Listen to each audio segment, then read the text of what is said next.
पाकिस्तान अफगानिस्तान कशीदगी में भारत जल्दी पर तेल का काम कर रहा है और अफगानिस्तान के अंदर भारतीय खुफिया एजेंसी रॉ क्या घिनौना खेल खेल रही है। आज सुबह टीटीपी के कमांडर की वीडियो रिलीज होने के बाद दोस्तों पाकिस्तानी आर्मी की पतलूनें हो चुकी है गीली। अफगान फौज ने पाकिस्तान के अंदर दहशतगर्दों के ठिकानों को हमला करके तबाह किया है और 19 पाकिस्तानी फौजियों को शहीद किया है। अफगान तालिबान ने अपना वादा निभाते हुए पाकिस्तान की आर्मी को टारगेट करना शुरू कर दिया है। पाकिस्तान की आर्मी के साथ खूनी खेल खेलना शुरू कर दिया है। हालात ये है कि भाई एक रिपोर्ट तो ये कह रही है कि 100 से अधिक पाकिस्तानी मारे गए हैं और क्या खंडर बना के रख देंगे, खंडर बनावाएंगे।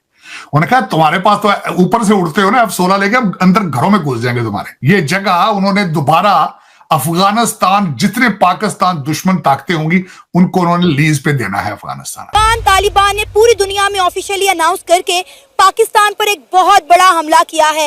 अफगान तालिबान ने पाकिस्तान के कई इलाकों को टारगेट किया है और ये कई रास्तों से पाकिस्तान में दाखिल होने की कोशिश कर रहे हैं। पहले ही दुनिया बड़ा कहती है कि हम घर में घुस में मारेंगे, अब चारों साइडों से अब लोग घुस के घर में मारेंगे। 75 ईयर से हम जंगी लड़ते जा रहे हैं, ठीक है, और कभी वजीरिस्तान में लड़ रहे हैं, अब अफगानिस्तान आ गया है। उससे पहले जो है हमारे इधर सुसाइडिंग बहुत ज्यादा होती थी, हम इसी चक्कर में फंसते चले जा रहे हैं। दोस्तों अफगानिस्तान ने जो पाकिस्तान पे हमला किया है उसके बाद से पाकिस्तानियों की रातों की नींद उड़ चुकी है और जो इनके आर्मी चीफ है वो इस समय भागे भागे फिरते दिखाई दिए हैं, क्योंकि वो ना तो अफगानिस्तान की गवर्नमेंट से डायरेक्ट लड़ना अफोर्ड कर सकते हैं। जो कुछ भी पाकिस्तान के साथ हो रहा है ये उनकी हाय लगी है पाकिस्तान को, जिनकी जिंदगी पाकिस्तान ने अपने लालच के चक्कर में बर्बाद कर दी। अब वही जो कर्म का फल है ये पाकिस्तान भोग रहा है और मुझे लगता है कि ये पार्टी सिर्फ शुरू हुई है, क्योंकि पाकिस्तान यहाँ अफोर्ड नहीं कर सकता ना चाइना के साथ लूज करना, और अफगानिस्तान से लड़ना तो यार यूएसए भी अफोर्ड नहीं कर सकता, तो दूसरों की बातों भूल लीजिए। अफगानिस्तान के जो लोग हैं वो बहुत बहादुर कौम है और अगर आप उनके साथ अन्याय करोगे तो फिर वो हिसाब बराबर जरूर करेंगे। और मुझे लगता है कि वो भारत ही है जो अफगान हुकूमत पर दबाव डालता है कि टीटीपी के खिलाफ कार्रवाई ना की जाए।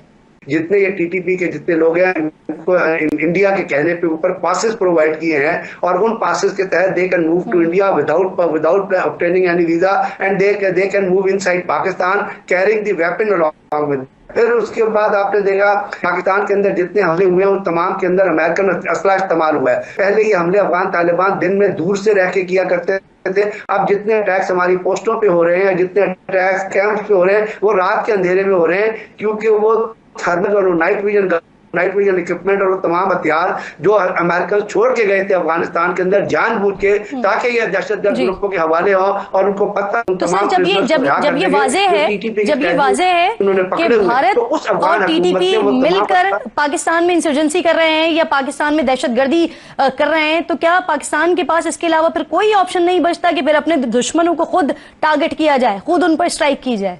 मैं इसमें बड़ी क्लैरिटी से एक चीज कहूंगा कि जब अफगान हुकूमत ये कहती है कि हमारा उन इलाकों में, वो एक प्रिटेक्स्ट ये लेते हैं जो गलत है और वो एक एक्सक्यूज ये बनाते हैं कि जी हमारे उन इलाकों में रिट नहीं है जिन इलाकों में नंगरहार में या कंधार में या कुन्नर में या नूरिस्तान में ये लोग ऑपरेट कर रहे हैं। तो अगर उनकी रिट नहीं है और वहाँ पे कैंप्स मौजूद हैं, वहाँ पे वो दहशतगर्दी के कैंप नहीं है, वहाँ पे जितने पाकिस्तान के अंदर टेररिस्ट अटैक होते हैं जहाँ पे आप देखते हैं उनके अंदर अफगान शहरी मौजूद थे, जितने सुसाइड बॉम्बर हुए हैं वो अफगान शहरी थे जो उन्होंने सुसाइड बॉम्बिंग किया है। तो अगर कहीं बॉम्बिंग की फैक्ट्री बनी हुई है, कहीं दहशतगर्दों के कैंप है और अफगान तालिबान हुकूमत जो ख्वारिज हुकूमत है, जो मुसलमानों से भी बदतर हुकूमत है, तो फिर पाकिस्तान का हमारे पास तो यहाँ एहसान फरामोशी हो ही रही है, लेकिन उसके साथ साथ गजनफर साहब जो अफगान हुकूमत ने दुनिया भर से वादे किए हैं वो भी निभाने में नाकाम नजर आता है ना सर। तो इंसानी हुकूक की शदीद पामाली वहां पर हो रही है। क्या तालिबान ने माजी से कोई सबक नहीं सीखा है? वो सबक सीखने के सिर्फ वो सबक सीखते हैं जो उनके इंटरेस्ट को सूट करता है। उन्होंने सबक सीखा इंडिया की गोद में जाके बैठे, वो इंडिया की गोद में जाके बैठे। उन्होंने सबक सीखा अमेरिका से कोवर्ट तौर पर डॉलर लो, वो अमेरिका से अभी भी डॉलर ले रहे। उन्होंने सबक सीखा कि मुसलमानों के दरमियान लड़ाई बढ़ाओ, ख्वारिज बढ़ाओ। और अफगानिस्तान में तालिबान सरकार को आपने ट्रेनिंग दिया, आपने फंडिंग किया, आपने तमाम अफगानी शरणार्थियों को अपने जगह दी और आप आज की डेट में उन्हीं के खिलाफ एक्शन कर रहे हैं। तो कहने का मतलब यह कि कहीं ना कहीं आपने जो बोया था वही काटा है। इसके लिए आपको एक हेनरी क्लिंटन ने बोला था कि आप अगर सांप पालेंगे तो ये उम्मीद मत करिए कि वो पड़ोसी को काटेगा, हो सकता है ये सांप आपको उलट के काट ले। और वो देखिए 2011 2011 में कही गई बात आज सही सिद्ध हो रही है। पाकिस्तान इसमें उलझता हुआ नजर आ रहा है। आप तालिबान के एक्शन को देखिए, आप अपनी आर्मी से तालिबान को कंपेयर ना करें। आपकी कन्वेंशनल आर्मी है, आपके पास टैंक है, आपके पास जंगी बेड़ है, आपके पास एयरफोर्स है, टैंक है, मैकेनाइज्ड फोर्सेस हैं। तालिबान के पास ये सारी चीजें नहीं है, लेकिन उनके पास संख्या, उनके पास लड़ाके हैं, उनके पास जो जुनून है जो तालिबानियों का, जिस तरीके से वो ऑपरेट करते हैं, वो आपके नाक में दम कर देंगे, आपके को ऐसे ब्लीड करेंगे जिसमें आपको पता नहीं लगेगा। रोज धमाके होंगे, रोज 8-10 लोग मारे जाएंगे, गांव में धमाके होंगे, आपके मिलिट्री इंस्टॉलेशन उड़ाए जाएंगे, आपके सैनिकों पे हमले होंगे। और जो आपका सीपैक का जो ऑपरेशन चल रहा है चाइना का, वो आपको इसकी इजाजत नहीं देता है, क्योंकि आपने पहले ही 30,000 सैनिकों का, रोहित जी, इन्होंने डिप्लॉयमेंट कर रखा है सीपैक के जो इंफ्रास्ट्रक्चर आ रहे हैं उसके सुरक्षा में। और चाइना भी आपको आंखें दिखाता है कि अगर आप अपने सिक्योरिटी नहीं दे सकते तो हम अपने ट्रूप्स को डिप्लॉय कर देंगे। और साथ में आप कितने भी एंटी टेररिस्ट एक्सरसाइज कर लीजिए, लेकिन ग्राउंड पे उसका असर होता नहीं दिख रहा है। तो आपने अपने एक दोस्त को दुश्मन बना रखा है, और तालिबान ये छोड़ने वाला नहीं है। उनके सेंटिमेंट्स को हर्ट किया, उनके लोगों पे आपने हमला किया, उनके नागरिकों को मारा हुआ है। लिहाजा इसका बदला अफगानिस्तान जरूर लेगा। और उनके देखिए लड़ाकी प्रवृत्ति है, नहीं करेंगे तो कॉन्सिक्वेंसेस आर वेरी सीरियस।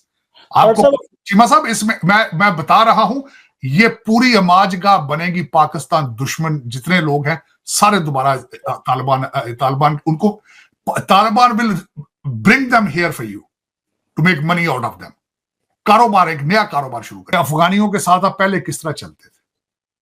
आप जब भी उनको डायलॉग करने जाते थे, या पैसा लेके जाते हैं या हथियार लेके जाते हैं उनके लिए, वरना तो आपसे बात ही नहीं करते।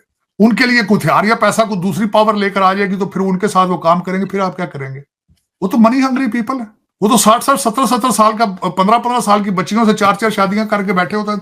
वहां देने शरिया इजाजत देती है। वो शरिया चाहते हैं इस्लामाबाद में, या तो फिर सरेंडर करके शरिया लगाओ, तालिबान के झंडे लगाओ इस्लामाबाद। आपने बल्कि लगाए थे झंडे तालिबान के इस्लामाबाद में, तो आप उसकी कीमत दे रहे हैं। आप वो चाहते हैं निकलो बाहर, तो ये साडा साहब। उन्होंने एक स्टेटमेंट दिया, उन्होंने कहा कि पाकिस्तान, उनके मुत्तकी ने, फॉरेन मिनिस्टर मुत्तकी ने कहा है पाकिस्तान हमें कमतर समझता है, इसलिए हमले किए हैं पाकिस्तान में। साहब ये क्या बात हुई? साहब, उन्होंने साथ मिसाल रशिया की दी है, साथ मिसाल अमेरिका की दी है। उन्होंने कौन सी मिसाल नहीं दी? और क्या खंडर बना के रख देंगे, खंडर बनावाएंगे। उन्होंने कहा तुम्हारे पास तो ऊपर से उड़ते हो ना, अब 16 लेके अंदर घरों में घुस जाएंगे, तुम्हारे अगे हो, नेड़े हो।